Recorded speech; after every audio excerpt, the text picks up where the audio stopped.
Great evening, morning, afternoon, wherever you are. If you're watching this, I am Kay Johnson, the real Kay Johnson on Instagram, and I am your social media strategist and your confidence strategist and coach. Okay, so today we're going to talk about interview prep, all about interview prep. If you don't know me, I have been awarded scholarships through pageantry for the past 10 years. I am going to be your next Miss Tennessee USA. But no, actually, will be vying for the position of Miss Tennessee USA this year in 2023. I have been Miss Mylan Crown Scepter with the Miss America organization, top 5 at the state finalist level. I've also been awarded Miss Black Gibson County 2014. When I was in high school, I was Miss Crimson and Cream at the collegiate level in 2019 when I was in college. So, and I've been a model. I've modeled for Demi Black. I've met Lisa Hilton and Worry Banks and Harlem Fashion Rose, CEO, founder, Brandis. So I have a little bit of experience, or a lot of experience, in the modeling and walking and pageantry world. I've also worked with America Next Top Model Cycle 11 winner Laura in LA. I've modeled in LA at the fashion show with preview models before. So your girl, she be doing her thing, okay? So today we're going to talk about interview preparation, specifically for pageants, okay? Specifically for pageants. I'm going to share my screen and we're going to go through the interview preparation process, some of the things that you need to know in order to be capable, be ready to answer questions. And I'm even going to maybe ask you a few questions for you to think about as you're watching this video. Maybe you can write down some answers or start to think about, how would I answer this question? So again, I'm Kay Johnson, and let's get right into it. If you want more content from me that is focused on pageantry, or you have questions about pageantry in the interview world, in the interview space, in the interview category, or if you have questions on talent development, whatever that may be, feel free to ask me questions. We'll even talk a little bit about what you should wear, depending on the level you're at the collegiate level, based on what they're asking for. If you're with the Miss America organization or any other organizations out there that require you to have a talent or require you to have an interview, we can talk about those things as well. But today we're focused fully on interview preparation and how to answer those questions, okay? All right. So I'm going to share my screen and we're going to talk about um, a few things that you need to know. Okay. Share my screen now.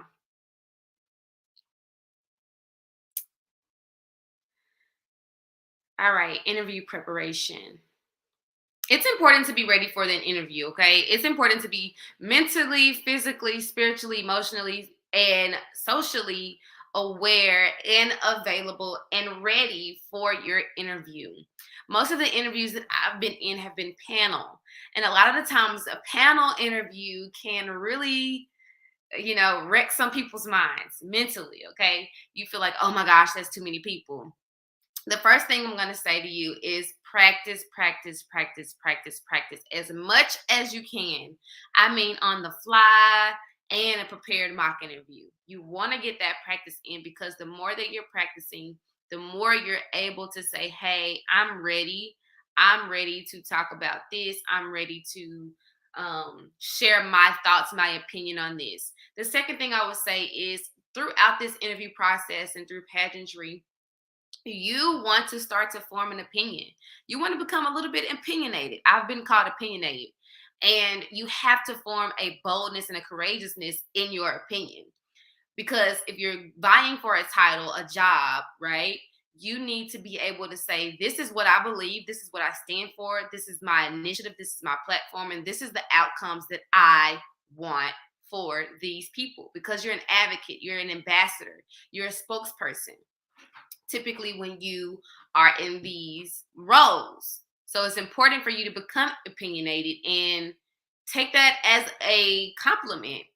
See, people say, oh, you're so opinionated, and they try to make it seem like it's a negative thing. But in this industry, in this world of things, no, ma'am, no, sir, you have to be under, understanding that this is my opinion, this is what I believe, and this is what I stand on. And be okay with evolving with your ideas, your methods, and the way that you formulate your opinions. Okay, be flexible with that, and know that it will evolve as you gain more experience, as you gain more knowledge, as you gain more wisdom and understanding, and also skill. It can change, and that is okay. But do not shy away from being opinionated or bold and courageous. Now, this is something that I learned from Miss Tennessee 2021 from the Miss America organization, and I wanted to share it with you as well. She talked about the circle of self model. So I went on and expanded it and said, hey, what makes you you? The identity, okay, your identity. I'm still working on the method and what I want to call it, but we're going to call it probably the VEC method instead of the CEVVC method. So let me change that real quick. Let me change that. Well, let's go into it. So when you're thinking about your identity, I'm going to do the VEC method. When you're thinking about your identity, what makes you you? Your career, your values, your education, your vision or your dream, and your challenges. So when you talk about career, these, if you're not at the collegiate level, or if you're not done with college yet, maybe you're in high school, maybe you're younger. What are your interests? Like the things that you want to do when you look at the world and you look at all these different jobs and careers and occupations, what is it that you are interested in doing? I didn't know that I would be so interested in entrepreneurship until 2018. But there was evidence of entrepreneurship in my younger days when I was a child. I would sell bubble gum. I would make bracelets and necklaces, and I would sell those. I would always gather girls together and make a small like organization and delegate titles and roles and descriptions. I've always been that type of girl. We used to have a group in high school called the V Beams. If y'all remember the game, the show, The Game, where I think it was Tia Mowry, she was a wife to football players. It was a team of football players, and it was a group of women, which were their wives, and they were called the Sunbeams. I remember. So I was inspired to create the V Beams, and the V Beams were girlfriends of like basketball and football players in high school, and we would gather together and like we would cheer our boyfriends on or whatever. And I also had like a secretary, a treasurer, a vice president, president, all those things. It was so fun. But those are things that you need to start to think about in your early childhood. What are some evidences of things that you really tapped into and that you loved? When I was younger, I used to model walk in front of the TV. I remember my dad saying to me, you're gonna model. You should be a model. I can see you being a model. You have long enough legs. Like he used to encourage me in that way. And I still hold tight to that encouragement to this day. And I have walked it out in real life and experienced walking on a 10-foot stage in LA for the first time. And it was amazing, okay? With models from all over the US, all over the USA. So when you think about your career, those are things that you're interested in. I've also written a book, so I'm an author now. I'm an educator. I've educated many students, and I'm still educating students today and educating women, young entrepreneurs, older women. Education is really a piece of me that I just cannot get away from. I love it, love it, love it, love it. And I'm actually going to be getting my certification in coaching for small businesses and organizations, leadership, and all of that in this year. Also, I'm a creative. I see things visually and I'm like, I want that to happen. So I'm an influencer, micro influencer on Meta platforms. They pay me to create content. And when you're creating content, you're motivating people, you're entertaining people, you're educating people in a way that is authentic to you, and you can actually get paid for these things. So with that being said, I'm excited to, take my career to the next level as far as being an educator, which comes with speaking and training and development, learning and development. I love it, love it, love it. So I want you to think about your career circle. What is your interest? What are you already doing? What, if you're in college, what are you planning to be part of your career? If you're in high school, what is it that you're interested in, that you're getting skills in, that makes a career? Think about the things from the different levels that make you you, and in that career space. When you look at certain people, what are you inspired by? What careers are you inspired by? What the work that they're doing? Is it mental health? Is it counseling? Is it teaching? Is it physical education? Is it being a principal? Is it being a trainer that comes in with the sports teams? Think about all the things that are surrounding you in your environment that are telling you or giving you a hint to something that's inspiring you to do something like that. Is it in leadership? Do you have amazing thoughts and you want to be a thought leader? A thought leader is someone who basically says, hey, I'm having a thought. Um, so, for instance, the self-care revolution, right? That's a thought, that's an idea that I'm bringing into the space of big and large companies and a call to action to treat humans like humans by partnering with artificial intelligence in a safe and secure way so that people can focus on their total selves and not leave anything out. You can be a thought leader and lead with that. This is what this is about. So next we have values. These are my personal values. When I think about values, what I did was I created a list. I think I did this with a mentor. I created a list of about maybe 30 values, just 30 words that I thought fit my idea, my characteristic, the things that I care about, all of that. From 30, I went down to 20, from 20 to 50 to like 10, and then 10 to 5. And then you could even go down to 3. So when you do this, create a list of your values, like what is truly important for you. And with this list, you'll see that some words kind of correlate to other words. So let me explain. When I say wealth, I don't want you to just think of money. When I thought of wealth, there was a lot of things that came to my mind, but they all meant the same thing to me. So, with that being said, wealth also meant for me legacy and health. So, those are things that are important to me as well. But unless you obtain a certain level of wealth, sometimes you're not able to leave a legacy in the way that I want to, anyway, because you're limited by poverty. On the flip side of that, money is important to me. Generational equity and money is important to me to leave to my family, to leave to my children that I don't have yet, and to leave to my children's children, children's children. So wealth is extremely important to me and it's high on my list because I know in my faith, moving to faith, that I should be wealthy, that I'm designed and destined to be wealthy. The next thing I have is faith. When I think about faith, I think about purpose. I think about passion. I think about inspiration. I think about my vocation. I put all these in that, and I'm like, for me, it leads back to my faith. My faith in God, my faith to believe when things are not theirs quite yet in my reality.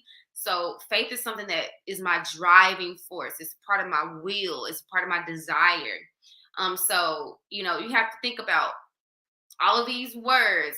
How does it fit into these few words, these 5 words that really mean something to me? Then family, like I just said, I want to leave wealth to my family. My spirituality is part of my wealth as well. If I'm not spiritually healthy, emotionally healthy, intellectually, socially, environmentally, career, finance, if I'm not healthy in those ways, I will not be wealthy. And then my family will have a result of that poverty in those ways. I'll be impoverished. So I want to leave my family with wealthy thoughts, wealthy environment, wealthy social life. I want to have a social life that is healthy with my family. Education is important to me. And education is important to me because through education,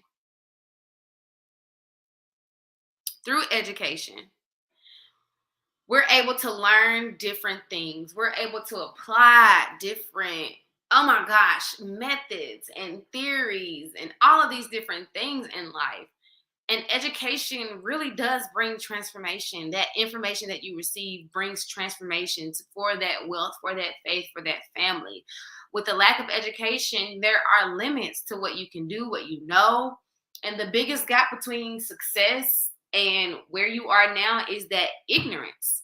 So we want to close that gap even more every day. We want to be 1% better every day so that we can close that gap between success and ignorance. Okay. We want to success in you, that ignorance gap. We want to close it.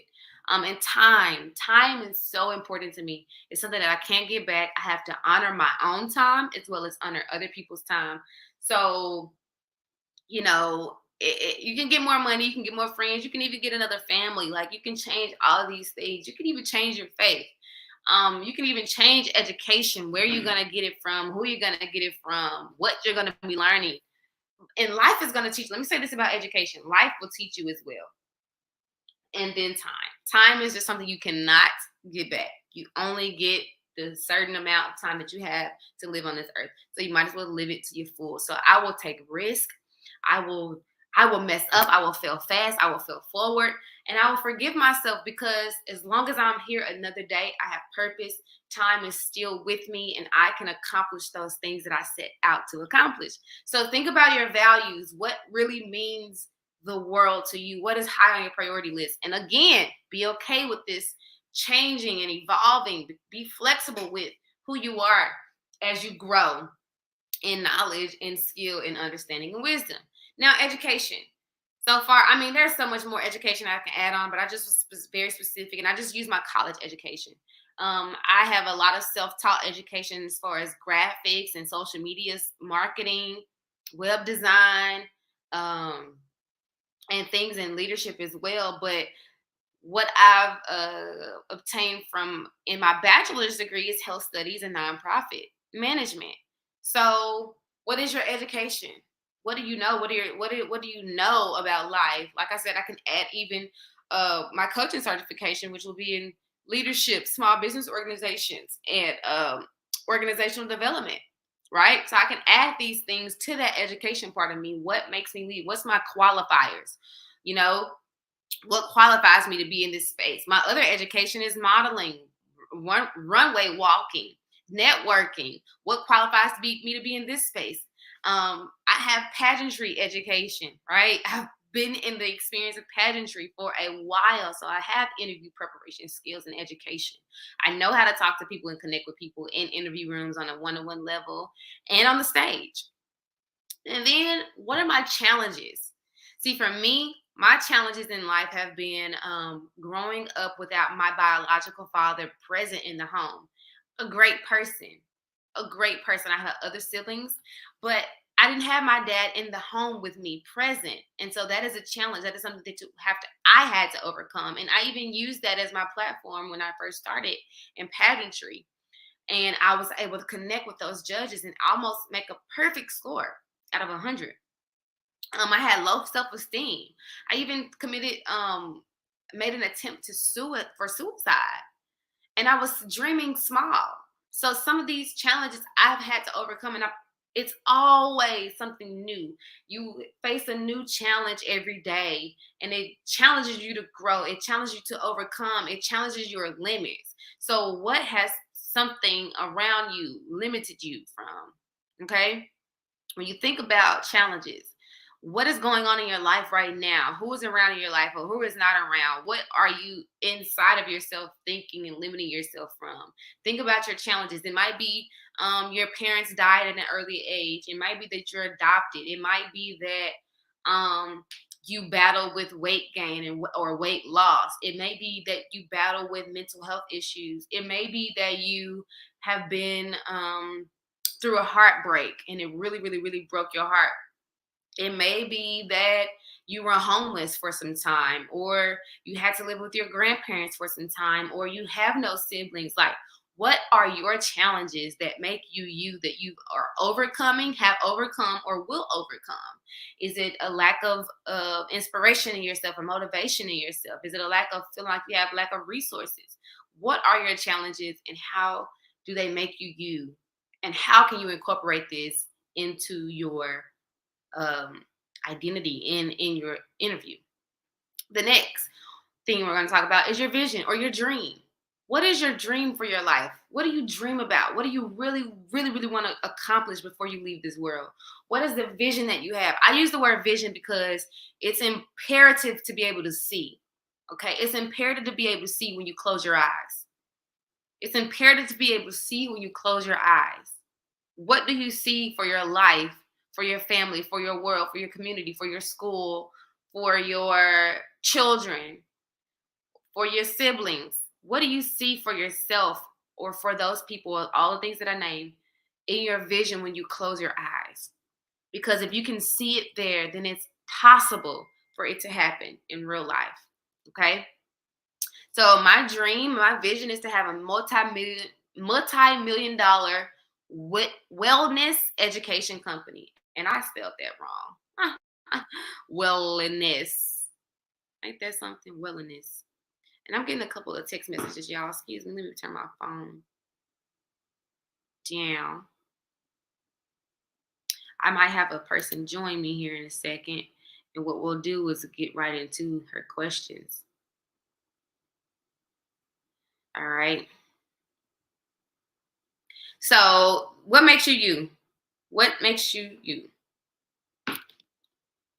The next thing is standing out in interview. So, some of the things that I've learned along the way is how to really stand out. First and foremost, um, I'm probably going to change the self method. I'm still working out what I really want to say and convey to you all, but I still wanted to present this information. We want to breathe. We want to show up as ourselves, okay? We want to breathe and we want to show up as ourselves.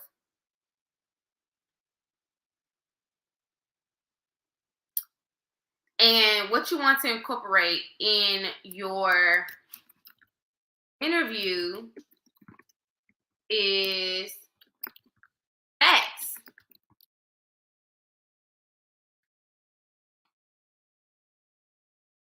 We'll add to that if we need to. But you want to incorporate stats. What are some statistics that you know about the topic that you're bringing? Let's say if your topic is depression and anxiety, how many 17-year-olds in the US or all over the world are suffering from depression and anxiety? If your topic is homeless people, how many people are homeless in the United States every year? What is the reasoning for their homelessness? If you are talking about food insecurity, how many people are not able to access food or grocery stores in certain counties, in certain cities?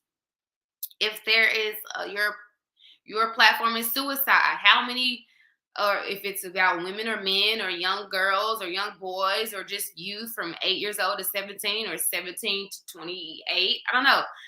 You can say 17, about let's just say 30% of 17 to 28-year-olds suffer from at least one suicide attempt in the United States of America. You see, that tells that you've done research. So statistics is about doing your research. Don't not do your research, okay? Do your research. The next thing we have is outcomes. What is the outcomes that you're going to share with them?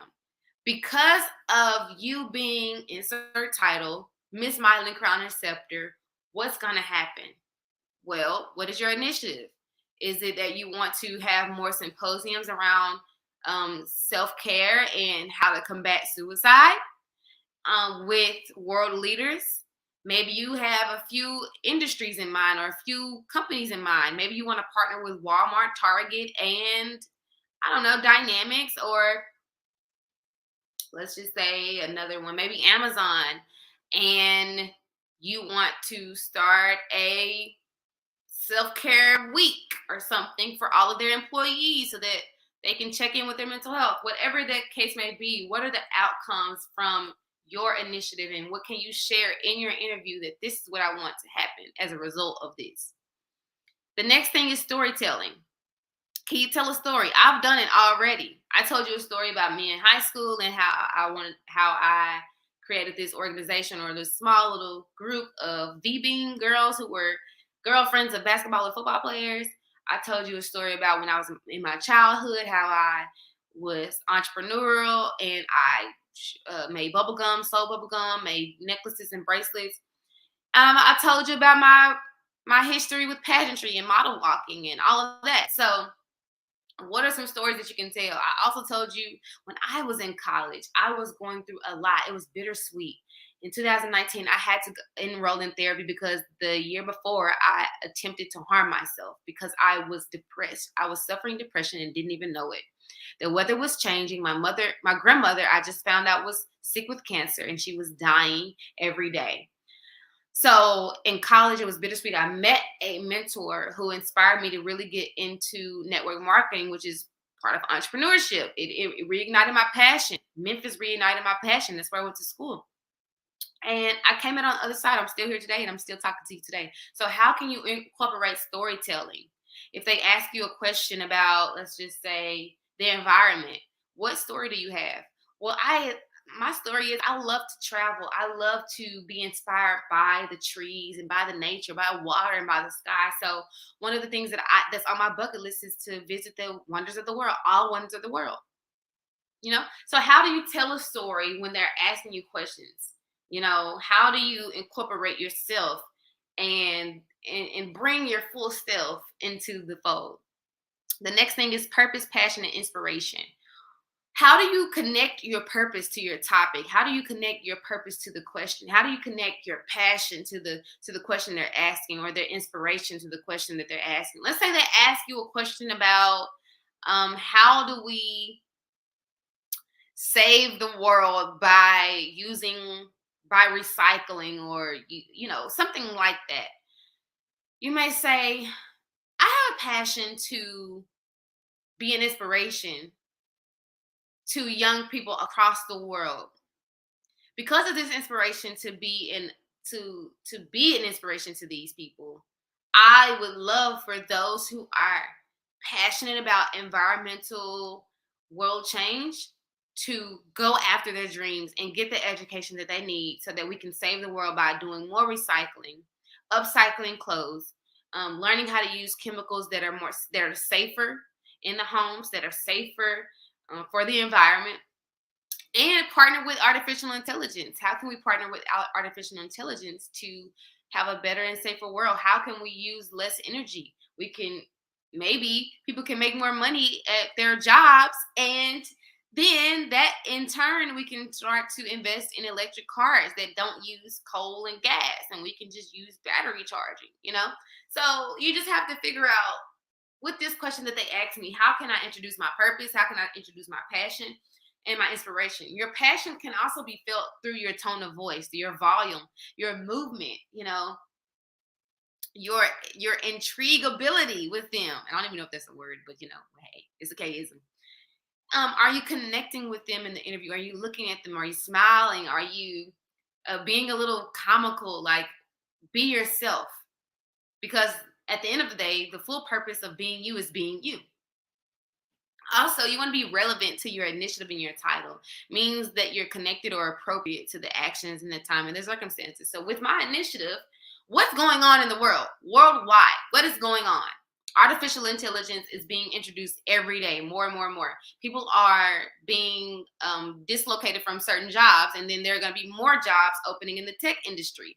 So with my title of the self-care revolution, which means we want to treat humans like humans on all levels, how do we partner with artificial intelligence in a safe and secure way so that humans can be humans and not human doings? Self-care is not selfish. Self-love is not selfish. Self-discovery and self-exploration is not selfish. Self-acceptance is not selfish.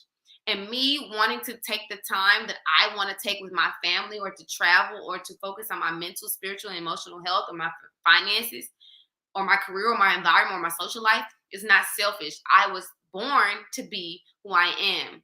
Everything else is an additive. So you have to make sure that you're relevant to your title, to your initiative, and you're thinking about what is going on worldwide, what is going on in my nation, what is going on in my country, what is going on in my region, what is going on in my state, what's going on in my county, in my city, my zip code, my area code.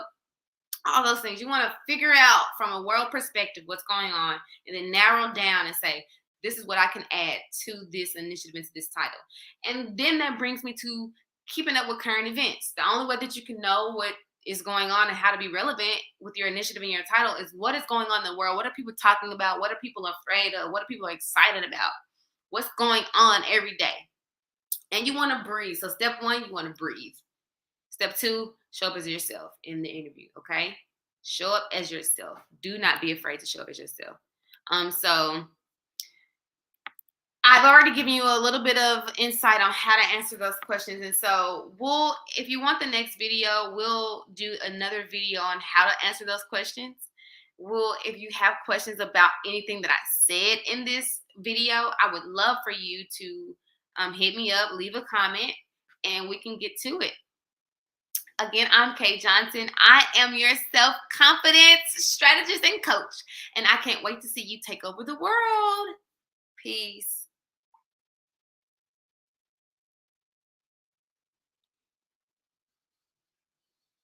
You've just tuned into Vision and Vibes, a weekly podcast brought to you by Inspired Bosses. For more books, speaking engagements, or workshops, visit inspirebosses.com.